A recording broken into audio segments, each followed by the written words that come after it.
as well as an incredible mind, and an incredible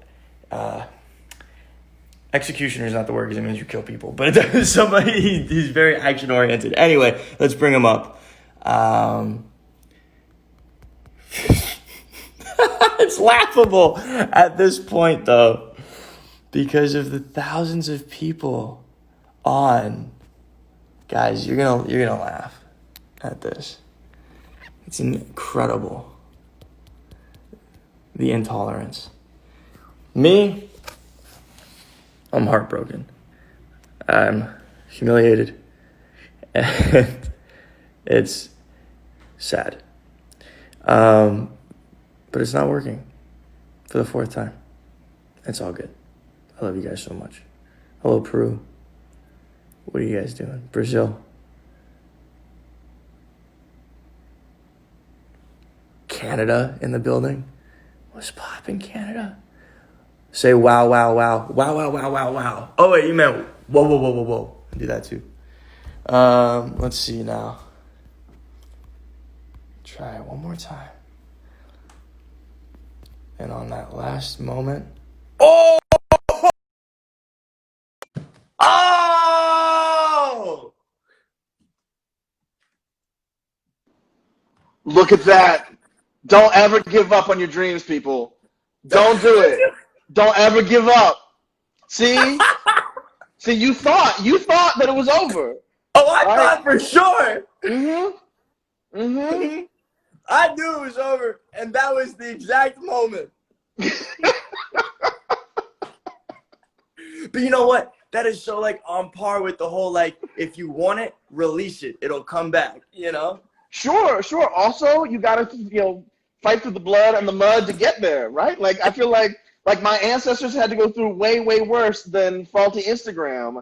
And now look at us. Here we are. Finally together. And now there's actually like, I have a sense of accomplishment that I never would have felt before. That's exactly right. Like this was gonna be a cool thing, but now we have overcome. I feel like I need to be singing spirituals, man. Vocals for it. Oh my God. Yo, Phil, it is so nice talking with you, man. I'm really glad to finally be here.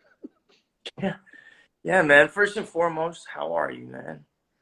I feel a little bit like shit on a Triscuit. The last month has been just absolutely bananas. Like normally I'm just your average everyday professional nerd. And I work on incredibly difficult topics with nobody paying attention. And then you have this moment where you're like, good, I'm glad that people are paying attention. And then you're like, but wait, that means they're paying attention to me. So there will be no sleep and there will be no regular meals and bathing becomes optional all of a sudden. I showered for everybody today, but everybody who works on this stuff has not slept since Memorial Day. So I'm very glad that I have also on my phone, my godchildren are talking about, you are talking to the internet's boyfriend, so you better come correct and be ready. Day. It's incredible to hear, because I'm sure your work already is so heavy and has so much time, but like, how do you find time, or do you really find time to take care of Phil, while also maintaining this operation that you run? Or have you really kind of decided for it? Yeah, no, I mean, I should have a better answer. I should be able to say, here's the ways that you carve out time. But I'm not really built well for that. I will carve out time. I'm a person who carves out time for other people. And the best thing ever in my life is my wife. So she needs time, she needs attention, she needs me to do cooking and pick stuff up and to be quiet. So I do that stuff, and she needs me to spend a kind of time with her. So thank God I'm able to do that, and that is also time for me. So I do, the secret to any healthy relationship, any good relationship that will last a long time is do what you're told. So I'm doing what I'm told, and it turns out she also tells me to eat and sleep and crap in the right places. So that's the best I'm able to do for myself. No, and listen, man, the fact that you have a support system, and that is everything. So that's and that I hear. Um, well, I'm happy you're here. I'm happy you showered, and I can't really smell nothing through the phone. I just want to preface this, guys. Anyone who donates on this forum, the money you donate goes directly to Phil's initiative, the Center for Equity. If you're having trouble donating because you're in another country, click the link in my bio. Go to the website. You can donate directly to our website, or you just go to policingequity.org and you can donate directly there. You get more resources as well. So, the first question that I have, Phil, is just, I know that this policing equity is, a pragmatic approach towards the fight in police brutality. It's a sensible approach, data driven. But from your mouth, what is the Center for Policing Equity? What is it that? Yeah, so I mean, it is really straightforward. We take the controversial stance that we want less death and less racism, right? So we work inside of the police department. It may be surprising for folks to know, but like they literally they call us and they say we think we might have a problem. We work with them and then we bring community together and say let's use the data to see where the police department is responsible for the bad sets of outcomes. And it turns out the data can really be helpful because if you do just the finger pointing, then that's not useful. But the data can tell you, all right, it's these officers, it's this neighborhood, it's foot pursuits over there, it's the homelessness problem over there. And then when they use the data, they start acting better, right? So the way I try to explain to everybody, anything in your life that you care about, right, like your significant other or your grades or whatever, you're keeping track of how many times they're calling, how long before they call you back, what the grades look like, all that. We can do that for justice and policing, and we literally haven't done that. So we're the folks who measure justice. We give it back to communities so that they can hold police accountable. Wow. And you only work with police departments that reach out to you? Or do you have a system where you also go to police departments? Yeah, so occasionally we'll go reach out to them if it's obvious that they could use a little help. But we're like vampires. We have to be invited in before we can do our mischief, right? And the reason is because if you sue a police department, I mean, y'all have seen it, they don't give up the data even when they're forced to give up the data. And since there's 18,000 law enforcement agencies in the US, like, it's not worth our time. We go in where we're asked to, and we got a backlog full of departments that are waiting for it. Wow.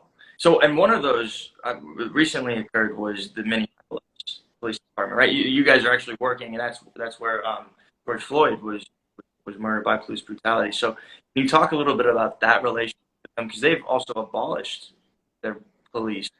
They're in the process. Yeah, they're in the process of disbanding their department, which, I mean, for anybody who's following the news, that's going to be a story for the next year plus. So yeah, we've been there for we started in 2016. We went through 2018, and then we like one-off gave them bits and pieces.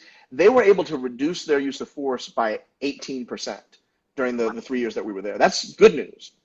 Right. What they weren't able to do is to get everybody who didn't believe in those changes out. So imagine that you've got a team, right, like a sports team or whatever kind of team, you got a clique, and you got 100 people in your clique. And 80 of them are on board with what you're trying to do, and you're trying to make it better. And 20 of them are like, you can't touch us. You can't kick us out. There's nothing you can do. Like, just deuces, we're going to do what we need to do. Mm-hmm. That's what we had in Minneapolis. And that 20%, that becomes the problem, right? And because we don't give chiefs the ability to fire folks and we don't get to hold them accountable, they end up literally staring at a camera while they watch the life drain out of somebody. So are you working with the Minneapolis department? Yeah, we still are. I still text and have calls with the chief, Chief Rondo, a couple times a week.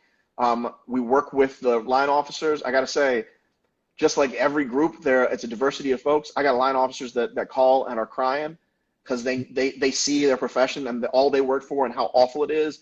And we see officers that say, hey, it was no thing. George Floyd deserved what he got. We see the good and the bad, the awful, and what we try and do is stand up with science to make the good better and the awful history. Wow. I mean, I just, a moment for that. Almost mind-boggling to a lot of people that watch die is kind of like a line that none of us would walk past, be able to watch that happen, feel like nothing is such an intense place to be human. data wise, I mean, and this kind of goes outside of maybe of what Center of Police Deputy does, but do you have any data for how you can slowly maybe how to shift that 20%, 100 people, 80 or 20 are like, no, we want to keep it the way it is. Do you have any data points on how you can actually work to convert that 20% over to the side of, all right, how do we use less support? Yeah, so I mean, there's this rule. There's like the 10-80-10 rule. So like 10% of any organization is the best ever, 10% of the worst ever, and everybody else is just in the middle. And what we're able to do with the data is we say, all right, so the places where there's a problem. So I use Las Vegas as an example. We worked in Las Vegas for a while. You ever get a chance to work with Las Vegas and have a police escort? Go ahead, because that's dope. So we worked in Las Vegas. They were beating people up too much. And it was disproportionately, too much of it was happening after a foot pursuit. Somebody was running after somebody else. And the reason is your heart rate's up, your adrenaline's up. And you know if they're running from you, they must be bad. At least if you're an officer, you're thinking that way. So you're beating them the hell up when you catch up to them, even if they're like, hey, I'm so sorry I ran, please don't hurt me. So in that situation, all we got to do is say, slow down, take a breath. And in Las Vegas, when we gave new trainings there, they reduced their use of force by 23% the following year. Almost 1 in every 4 gone, right? That is amazing. It's also too slow. Right. So what happened in Minneapolis was it's 18%. It's like 1 in 5 gone. That's good. It's not enough. So what we're seeing right now is people saying, great, the data, that's fantastic. The incremental, that's fantastic. I'm tired of waiting. Right? We got to do something bigger than that. And that's what's coming next is defunding, shifting resources, changing the way we think about policing so we got more options in the communities that are really rough than just you got to call the police for absolutely everything. Can you do me a favor? Because you said, and can you do me a favor and kind of break down what defunding is? It's a huge conversation now. I think a lot of people are not, they're like, get rid of the police. That's crazy. Can you break down defunding the versus abolishing the police look like? Yeah, and so it'd be a lot easier if everybody meant the same thing when they said it, but they don't, right? So some people mean exactly, they mean abolish. That means no more police, get rid of it, the people can handle all violence, right? And that's one extreme version of it, right? But what most Black communities are calling for, what most activists I talk to are calling for, is not fully abolishing. Some are, but most are saying, we invest so much money in police, and police respond to mental health, they respond to substance abuse, they respond to domestic disputes, they respond to like job crisis training. We don't put any of that money into the communities so that they have the resources so they don't have to call the police in the first place, right? How on earth can you expect for a community to be safe if the only option they have is call the police? Right? And when police are supposed to be doing what nurses do, what drug counselors do, what school psychologists do, who the heck is good at all that stuff? Right? John Legend, maybe, but like nobody else is good at all of those things. So instead, just you call 911, and instead of just fire, ambulance, and police, you also have social workers and substance abuse and suicide prevention, all of that. That's what defunding police means for most people, taking money out of punishment and putting into empowerment. Wow, because first, and thank you for down because such that my sound doesn't. Thank you for breaking it down because when I first heard the term defund the police, it sounds like deficit. It sounds like you're taking away from a public safety mechanism, which I also understand. Some people view the police as the opposite of a public safety mechanism, right? They're dangerous. But now after hearing you say that, it's more of like, defund the police is really, let's reallocate funds to add features to communities. So you're not taking away anything, you're adding features to a community that actually ultimately would like take stress away from the police. So that's exactly it. And the thing that to me is so disappointing about the way we're talking about it right now, it's as if we're saying, well, there's defund on one side and then there's more police on the other. I worked with chiefs for the last dozen years. I have never met with a chief who thought it was a good idea to respond to someone who is concerned about killing themselves with a badge and a gun. I have never worked with any police chief who's like, the best solution to a drug abuse situation is to send somebody whose job is to use force. They don't want that job. They have never wanted that job. It's because the communities have nothing else there that they have to go and do that job. So the protesters and the police frequently want the same damn thing. And if we would talk to them directly instead of talking about them so much, then we would see there's not as much division in this as we like to frame it. Wow. No, thank you for that. And abolishing the police. Can you kind of go into what that looks like? Because Minneapolis is working towards not defunding, but abolishing, correct? So it's not really clear what Minneapolis is trying to do. Minneapolis doesn't even know what Minneapolis is trying to do. The announcement is they're going to disband. And what that means is they're going to fire all the officers and then probably put some officers back together, but in a different department. Okay? So it's basically like, all right, end it and start over again. Right? With the same people. With some of the same people and with new people, right? Like I can hire all new folks, but I'm going to start again from scratch. Abolition is a different thing. What abolition means is I'm going to be deciding that police as we know it are not going to exist. So instead of having a police department, what you'll have is a violence response department, a suicide response department, but nothing called police. There are a lot of activists who are asking for that. And if you think that that's scary, I understand. I don't know that I'm in favor of that either, but I'll say this. I don't know exactly where you live. It looks like you've got good lighting behind you. I don't know. Maybe that's just actors get to have that. But in places where I have friends, there's this magical thing that happens where if I have to deal with substance abuse, I can call a clinician. And if I have to go to the hospital, there's one right there. If I need fresh vegetables, I got a grocery store next door. If I need a counselor for anything I need, I can call that.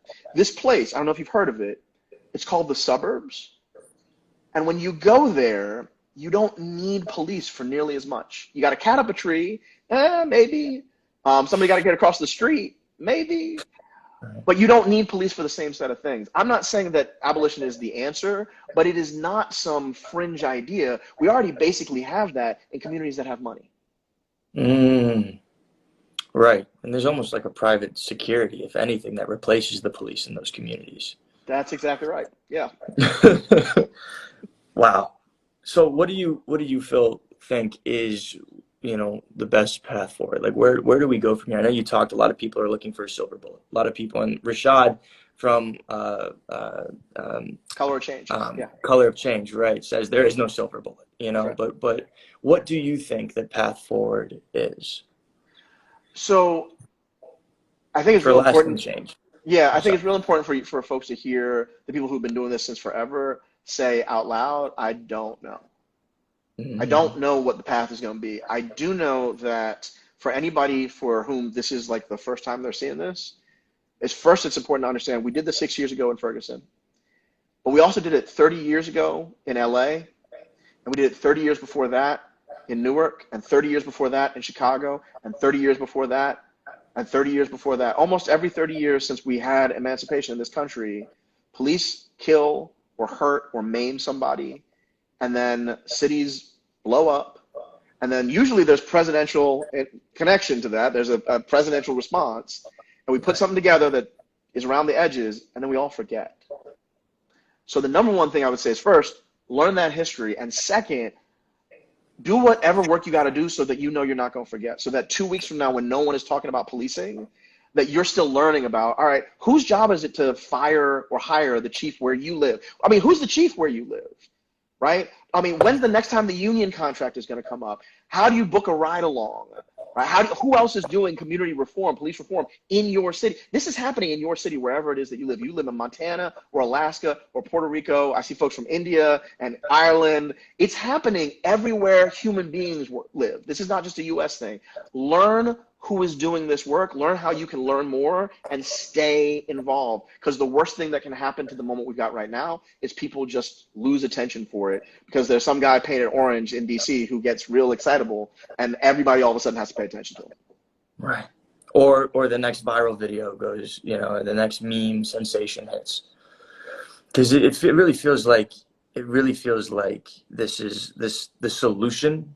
And that's a weird word, but because there's not a solution, but the way forward is walking the path and continuing to walk the path. This is not something. My buddy Jeff Walker said that the fight against racism is not a race; it's a marathon, right? Mm-hmm. And it's a lifetime truly. It's a marathon that's going to take place over the course of your life, my life, and our kids and grandkids' life. Mm-hmm. And on and on and on and on until we can refine so far. And so you said, learn the history, learn how you can get involved in your city locally, figure out who hires the police chiefs, who the DA is, or all of these things. Get involved. Would you say voting? Because the Florida Rights Restoration Coalition, they talk about voting up. Desmond talks about voting up, not just down, which for those who are listening, voting up means voting locally in your city first, and then all the way up the ballot to the presidential primary, as opposed to just voting for the president and then letting everything else kind of trickle down. So besides these things that people can do, learning about their local, educating themselves on what's happening here, what can somebody do right now that doesn't have money? Is that just educating themselves, getting more resources? Because donation is one thing, but what is someone who maybe doesn't have the money that can do? For sure, if you have the ability, if you are of age to vote, we just did it in New York, right? Like, this isn't an old sticker. I put this on today. It helps because while police chiefs are appointed, sheriffs are elected by and large across the United States. You can vote for progressive sheriffs, for a sheriff that will change a sheriff's department right now.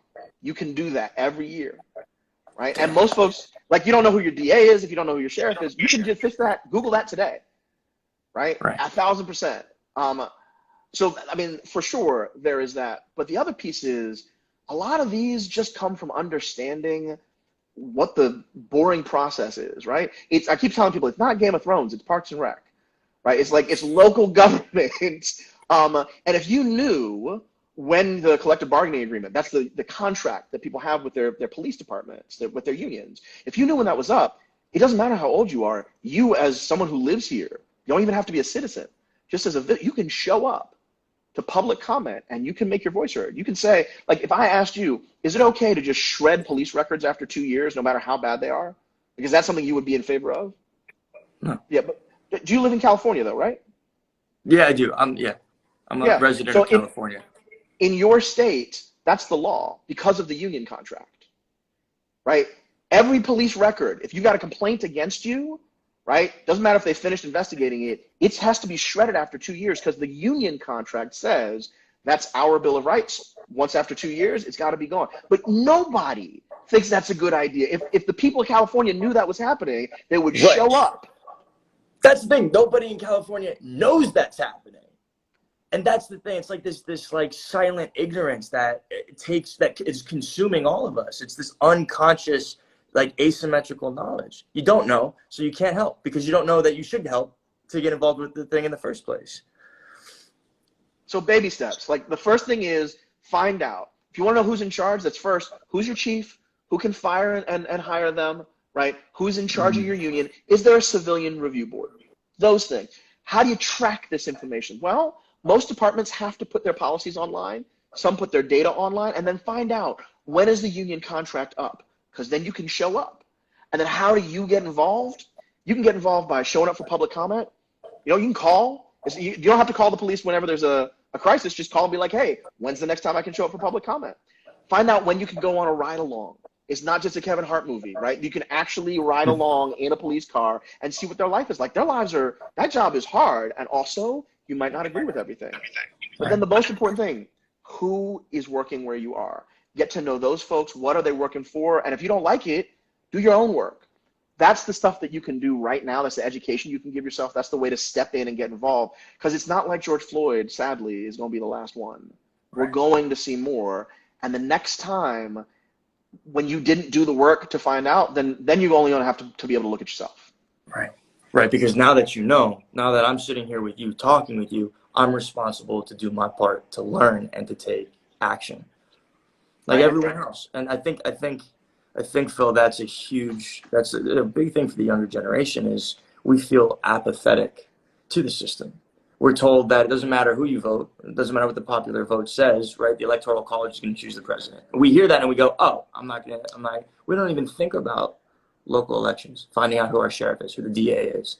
We don't even think about going in and letting our voice be heard in our local government because we don't even feel that it works on the federal level. So, but I think this is the type of conversation that needs to happen more, because it's truly ignorance, and not ignorance in like you're an idiot or whatever way that we're idiots. It's just we truly don't know.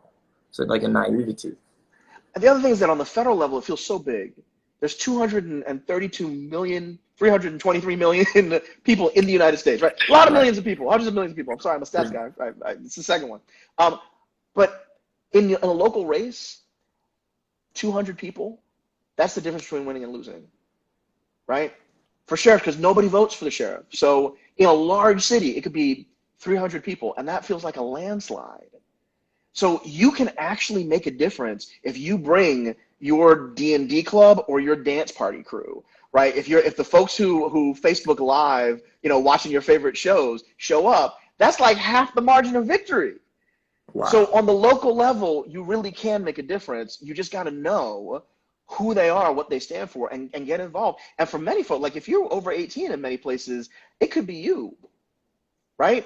Get to know it, and then you could run. Because like there are 30-something-year-old mayors in this city, like Michael Tubbs in Stockton, California, who's saying, you know what? We need universal income, because all of the ways in which corporations mess us up are a problem. And the only deal is he was young enough to try it, and all of a sudden, Stockton is going from one of the worst cities in California to Midland and on its way to being one of the best. So it really is possible. We just hear all the time that it's just division, it's just disagreement, and it's too big to solve. It's not too big to solve. Right. It's a question of if you want to research and educate. And I think I really appreciate this conversation with Phil. I know you have to go in about 2 minutes, so I want to be careful with your time. But I think if there's one thing that I personally taken away from this, it's that, to not listen. I mean, there is divisiveness and there is separateness, but the true thing is, if you take the time to learn locally what it is that you can do, you can enact huge change in your community. And then ultimately, if enough people do that in their communities, we could actually really change the way this country operates. And I think so many people are overwhelmed by the entire problem that they don't even think that literally doing an hour or two of research on the computer and then showing up somewhere is this a part of the solution for them, their personal solution. I have been in cities where 20 people showing up to a meeting was the difference between a policy getting enacted and not. 20 people, right? And they don't have to be voting age. They just need to show up. You don't even have to be 18. No, you don't. Just show up, right? Get on the mic, right? I have seen 13-year-old girls get on the mic and say, I think it's bad when you beat people up because they're poor. You know what? I don't know any adult who's going to make a stronger statement than that, right? 20 people can make a difference where you live. And even if you live in a big city, they still don't show up to those public comments. Just you showing up makes a difference. It absolutely can make a difference. That's incredible, man. I couldn't think of a better way to end on that note. Dude, thank you so much for taking the time to come and talk to me and to educate me and everyone else who's listening. I really appreciate it. No, man, thank you for the perseverance. That was a half hour of a long journey to get here. But we made it. Can we have the choir sing yet? We're going to do that next time. Next time you're on, it's going to be you, me, and the choir behind us, all right? All right, deal. Have a great day, man. Thank you so much. All right, you too, man. All right. Be good. Wow. So wild. So wild. Thanks for listening. I'm going to be posting this on IGTV. If you guys want to rewatch, I'm going to be taking sound bites. He gave us so much information. I'm going to go back. We'll take notes. We'll release it. We'll forge a path forward together. It's really, really incredible when you take the time to sit down and listen to someone, because like he was saying, the problem is so big. It's so hard to figure out what you can do. But when you really take the time and listen to an expert, sometimes that pathway just flushes out and it reveals itself. So thanks for watching, you guys, and dealing with my stuttering and bad volume. I love you all so much. To the 39 people that donated, I appreciate your financial support. To those that are listening, I appreciate your willingness to listen and to be educated. This is not just a problem in America. It's a global issue, like Phil said. So I love you guys. Talk soon.